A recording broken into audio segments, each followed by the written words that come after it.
What if the universe's greatest secret isn't how you got here, but rather the dirty trick they use to ensure you never leave?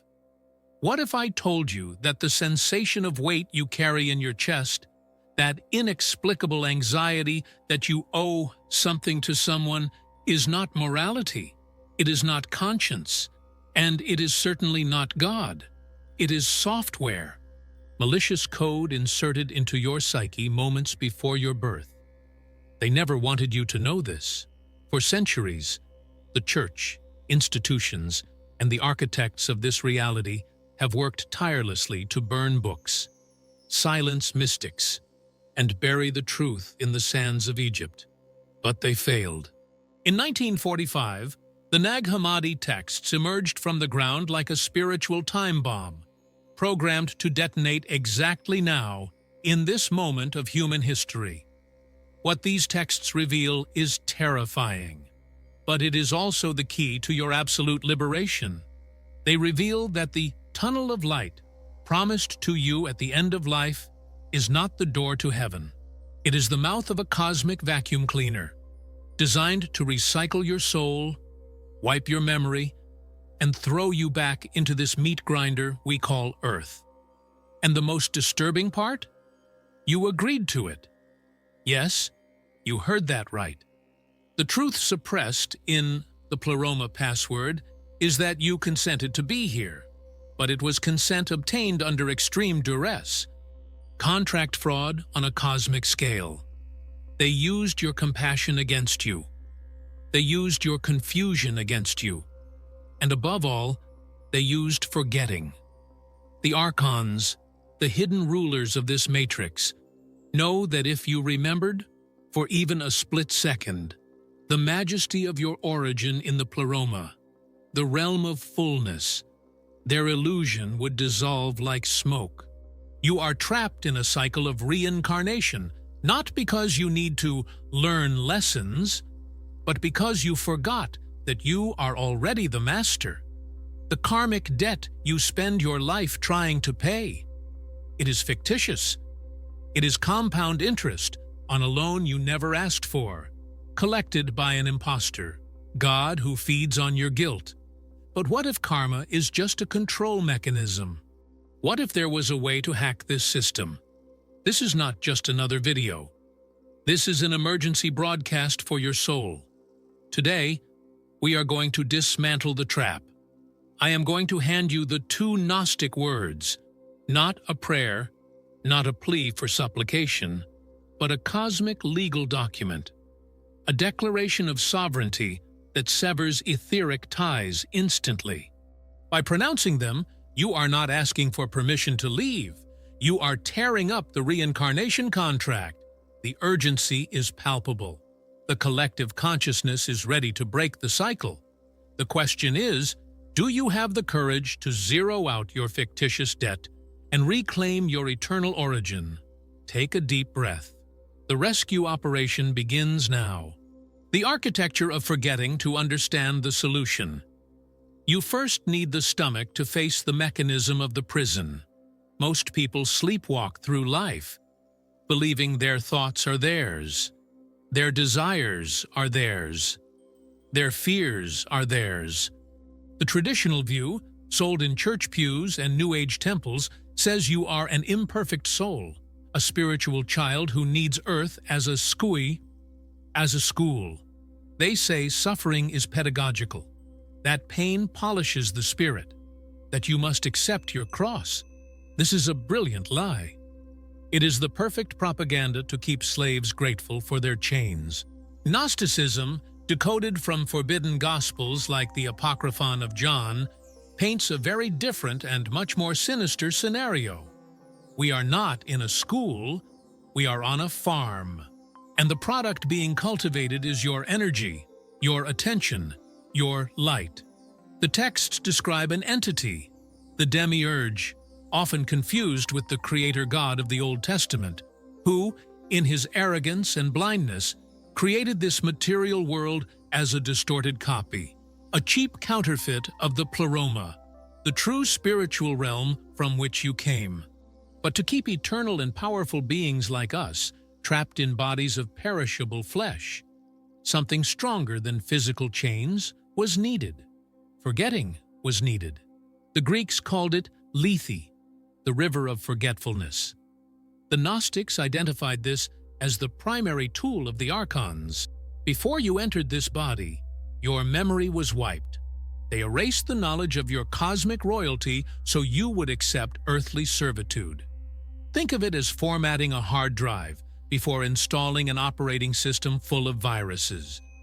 Without the memory of who you are, you accept whatever narrative they push on you.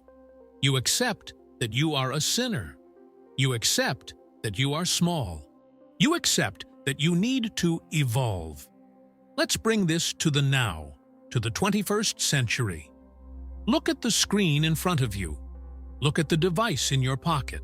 What is social media, if not an industrialized forgetting machine? Every notification, every infinite scroll, every short 15-second video is designed to fragment your attention, to keep you perpetually in the superficial now, disconnected from your eternal depth. Algorithms are not neutral. They are, in a very real sense, digital archons. They feed on your time, the only currency you truly have in this reality. They induce a state of hypnotic trance, a soft amnesia where you forget your purpose, forget your dreams, and eventually forget yourself. You become a reactive avatar, responding to programmed stimuli, generating emotions, anger, envy, lust, fear, that are harvested by something you cannot see. Pause now, just for a second. Exhale the air from your lungs. Feel the weight of your body in the chair. Notice how your mind wants to flee, wants to click on something else, wants to be distracted. That urge to escape the real now for the digital now is the mechanism of forgetting in action. Resist it. By observing the distraction, you begin to recover your memory. You begin to see the bars of the cell. The Karmic Debt Con. Now that you understand the forgetting, we need to dismantle the lock on the cell. Karma. Popular doctrine has convinced us that karma is an infallible system of cosmic justice. You reap what you sow. Sounds fair, doesn't it? Sounds logical. But from the Gnostic perspective, this is the greatest financial fraud in the history of the universe. Imagine you were kidnapped, had your memory wiped, were thrown into a maze full of invisible traps, and every time you stumbled, the kidnapper wrote down a debt in a notebook. And when you die, exhausted and confused, the kidnapper shows you the notebook and says, "Look how much debt you've accumulated. You can't go home. You have to go back into the maze to pay this off." This is karma under the management of the Archons. It is not justice. It is closed-loop control software. It is a pyramid scheme where the base, us, pays eternally, and the top, they, never delivers the product, freedom. In the Nag Hammadi texts, the figure of Jesus is not a sacrificer who pays the debt for you, but a revealer who comes to tell you that there is no debt at all. The idea that you must pay for mistakes made while under induced amnesia is absurd. It is like blaming a child for burning themselves after you blindfolded them and pushed them into a bonfire. The imposter god, the Demiurge, loves guilt. Guilt is the glue that keeps the soul adhered to reincarnation. If you die feeling that something was left undone, that you need to forgive someone, that you weren't good enough, you have just voluntarily signed the contract renewal. They use your own innate goodness, your divine spark that desires harmony, and twist it to keep you trapped. They project holograms of loved ones, religious masters, or angels of light at the moment of death to convince you that you have pending missions. Earth needs you, they say. Your family needs you. And moved by guilt and blind love, you consent. You return. And the feast continues. Observe how modern society replicates this structure of perpetual debt. The financial system is a mirror of the karmic system. You are born owing. You study to pay off the debt of study. You work to pay off the debt of the house. You pay taxes on money that has already been taxed. The credit system, the interest, the monthly subscriptions that never end. All of this is sympathetic magic. It is a daily ritual to train your mind to accept that existence has a cost, that you have no inherent right to life, that you must earn your place. The financial matrix reinforces the spiritual matrix. Both operate on the basis of scarcity and fear. But here is the flaw in their system. The contract requires consent. Even if it is coerced, deceptive consent, they need you to say yes. They cannot violate the absolute free will of your divine spark, because that spark comes from the Pleroma, an authority superior to theirs. They can lie, they can pressure, they can scare, but they cannot force. And this is where your memory becomes your weapon. If you know the debt is false, the debt collector loses power. If you know the court is illegitimate, the sentence has no validity. Pause again. Visualize all your spiritual obligations, all the promises you made, all the vows of poverty, chastity, or obedience your soul may have made in past lives or in this one. Visualize them as heavy, dark ropes tied to your ankles. Feel the weight. Now, understand, these ropes are not made of iron. They are made of belief. The moment you withdraw your belief in the debt, the rope crumbles into dust. You owe nothing. You are. And that is enough. The language of revocation. We have arrived at the core of the decoding. If consent is the key to the prison, revocation is the key to the exit. But it is not enough to just want to leave. The language we use spiritually has been corrupted. We have been taught to pray, to ask, to beg. Lord, deliver me. Universe, please bring me.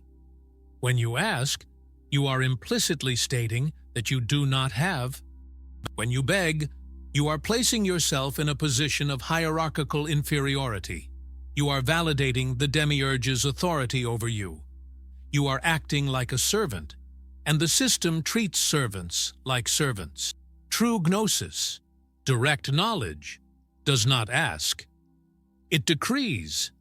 It commands. In the Pleroma, intention and manifestation are instantaneous. There is no time, gap, no bureaucracy. The two Gnostic words we are about to reveal are not magic in the Harry Potter sense. They are frequency-based. They are a firmware update for your consciousness. They change your status from applicant to sovereign.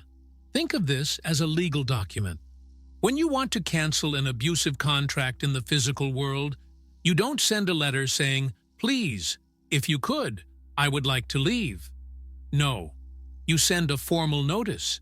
You cite the violated clauses. You say, "This ends here." The spiritual universe responds to authority, not pity. The Archons despise weakness, but they fear the authority of the awakened divine spark. They know that if you remember who you are, they become irrelevant. They are merely jailers of an empty prison. What the Church suppressed is that you have veto power. You have the power to annul agreements made under ignorance. The Lord's Prayer was rewritten to be a submission, but the original Gnostic prayer is an alignment. It is a recognition of identity. When you operate from the identity of Son of Light, or emanation of the Pleroma, the hierarchy inverts. The Demiurge, the jealous God, becomes small before the vastness of the unknowable, the true source of which you are a fragment. The words you are going to learn to use now carry the vibration of that source. They are a shield and a sword. They cut through the noise. They silence the voices trying to induce guilt. They are the sound of the prison gate being smashed open from the inside. The soul technology, the rite of revocation. We have reached the turning point. Forget theory for a moment. Let's talk practice. How do you apply this? How do you use this password to ensure that when you close your eyes for the last time in this life, or when you sleep tonight, you are not deceived again? I am going to give you the soul technology in 3 clear steps. This is not passive meditation. It is active spiritual combat. It is the claiming of your territory. Step 1, the sovereign stance. Do not do this lying down, curled up, or in a position of submission. If you can, stand up. If you are sitting, straighten your spine.